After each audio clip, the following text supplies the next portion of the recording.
وثائقي: من يمتلك الإنترنت؟ هل تساءلت يوما من يمتلك الإنترنت؟ من المؤكد أنك مستخدم لشبكة الإنترنت، وأنك تمتلك جهازا واحدا على الأقل تدخل من خلاله الشبكة العنكبوتية.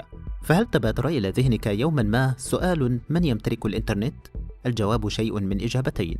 الأولى هي أن الشبكة يمتلكها أكثر من شخص، والثانية أن الشبكة لا يملكها أحد. فأيهما هي الإجابة الصحيحة؟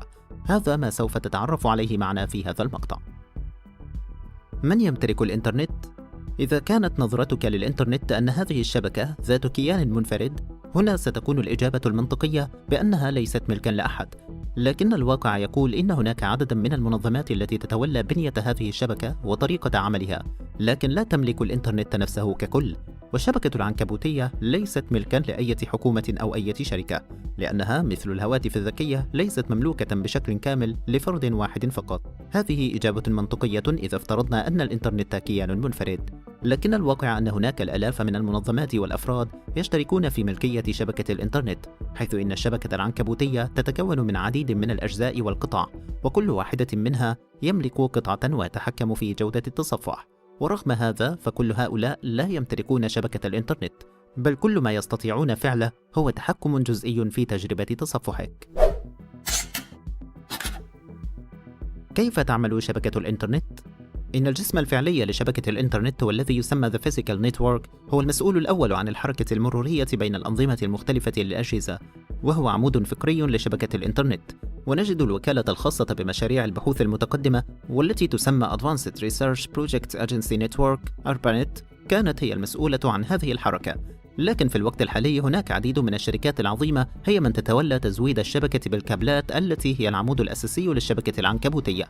وهناك شركات عملها هو القيام بتزويد خدمة الإنترنت، وهي تسمى Internet Service Provider ISP، وهي المسؤولة عن دخول أي مستخدم إلى شبكة الإنترنت. وهناك قائمة بالشركات التي تتولى هذا، ومن بين هذه الشركات مزود خدمات الإنترنت، مزود IBM، مزود سبرنت، مزود كويست، مزود AT&T، مزود يويونت، مزود ليفل 3، مزود فيريزون.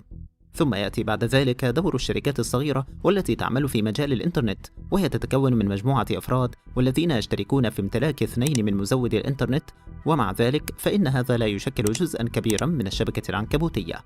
ومثال على هذه الشركات شركة كيبل وشركة DSL، وهي شركات تقوم بما يسمى بعملية الميل الأخير، وتعتبر هذه العملية هي المسافة الأخيرة قبل الدخول إلى الشبكة.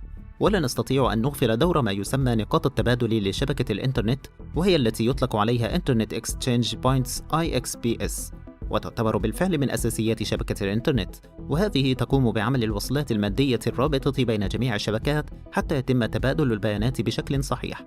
ومثال على هذا يتم تقديم مزود الإنترنت من خلال فيريزون وسبرنت وAT&T، وهؤلاء جزء مهم في بنية الإنترنت التحتية، حيث إن ال3 شبكات ليست متشابكة في الأصل، وإنما تتصل ببعضها البعض بنقاط تبادلية. والجدير بالذكر أن هناك كثيرا من المنظمات والشركات تربح بسبب هذه العملية التبادلية للنقاط.